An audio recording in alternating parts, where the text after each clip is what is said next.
the vice presidency. No, I've told you what I'm going to say about that. Are you hungry, Senator? Is that why you're going to dinner? Yes, I'm going out and get some scrambled eggs, a glass of milk, and come back and watch you some more, Nancy. Thank you very much. Thank you, Senator Johnson. We're trying to settle here so far without any success, or without enough success, one of the closest elections in the history of the United States. One reason it has taken so long is that California stopped counting the votes.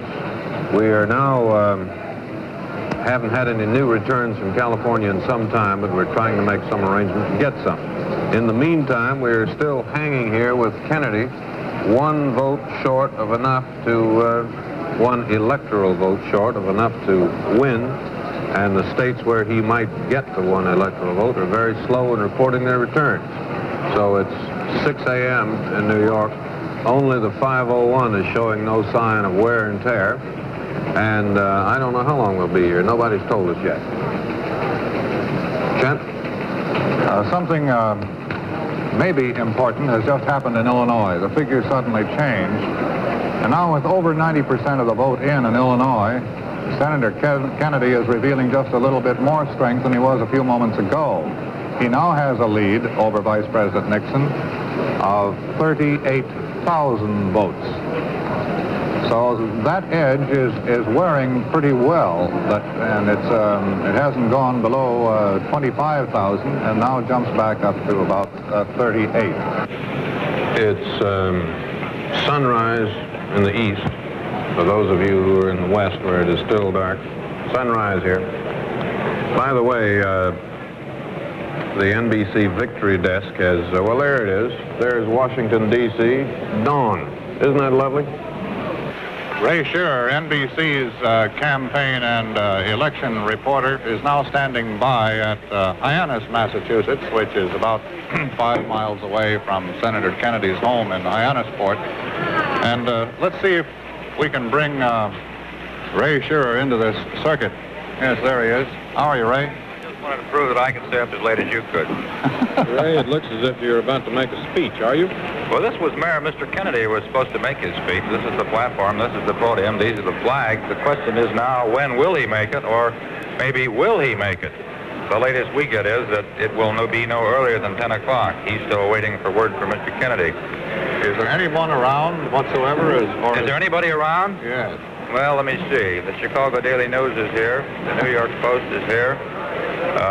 CBS is here. There's some Yale boys here. There's a cameraman behind the camera that's putting me on the air. There are a couple of Western Union men. There's one policeman at the door. At the height of this thing last night, we had a whole regiment of cops here. We're really down to what I'd call the nubbin. How you fellas feeling? Well, I'm pretty tired. How are you? We're just surprised at Orchid. We're getting a little numb. The sun is up. I can see it from here. As a matter of fact, those big spots you see on the curtain behind me are sunshine coming in the windows. It looks like a very nice day in Hyannis. It's like a good day for a little touch football game with the Kennedys. Gee, it certainly does. It looked a little foggy over Washington a few minutes ago. We had a picture from there. Oh, it's nice here. Is Senator Kennedy asleep, do you know? Anybody He's told you? asleep, Dave. He's going to rise at 9:15. He got in the sack about 4:30. That'll give him about 5 hours. And he's going to check first thing to see if there has been any word from Mr. Nixon, and maybe there won't, in which case you fellas will have to stay on the air all day. Fine, Ray. Thanks very much.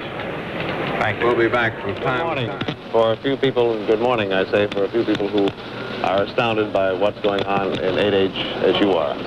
My name's Garraway, his name's Blair, Thank you, his name's Scully, and we do a show called Today, which usually begins at this time, but we've been watching Chet and David, and we would no more think of taking over from them than we would of draining the Mississippi River dry this morning. Gentlemen, after 12 hours coming up, I just want to take time to, from the bottom of my feet, congratulate you on the most exciting and accurate television job I have ever seen. Thank you very much. But if you've been watching us all night, how come you look so fresh? You look so fresh. It's easy to watch. Have you really been up all night watching this? Sure. On your own time? Will you go ahead and just continue as you are, and we'll sit back, and today will come along. Can we try to fill you in on what has happened here those days? Sure. That'd be Well, it wonderful. started out like a house afire last night. The East going very well for Kennedy. The South, surprisingly, gave Kennedy a lot of strength. Then we got to the Midwest. Some races were close. He did very well in Chicago, piled up a tremendous lead.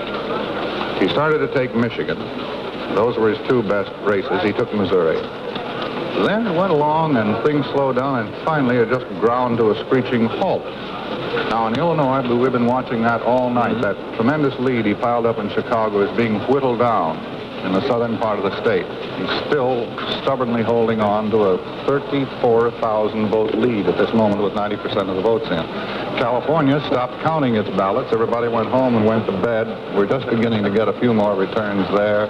I think that also happened in New Mexico, a couple of other crucial states out there. So we're hoping that they'll start counting ballots again pretty soon, Alameda County, Los Angeles, and so on. We'll get this thing resolved. So it's not fair to say it's decided in any sense. No, it's not officially decided at all. However, Senator Kennedy certainly, as our computer, our RCA 501 computer says, there's about a 300-to-1 chance in favor of Senator Kennedy. You hear that, Jack? Yes. I'm the odds man here.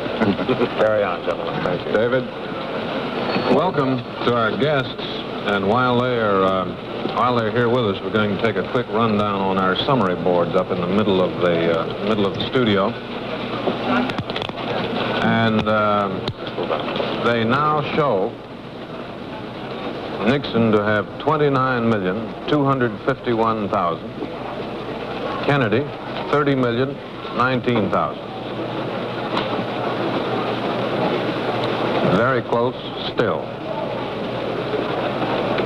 A new figure has appeared on the California board. This could be critical. A little over 60% of the vote is now in. Apparently they're counting ballots now and reporting the new figures.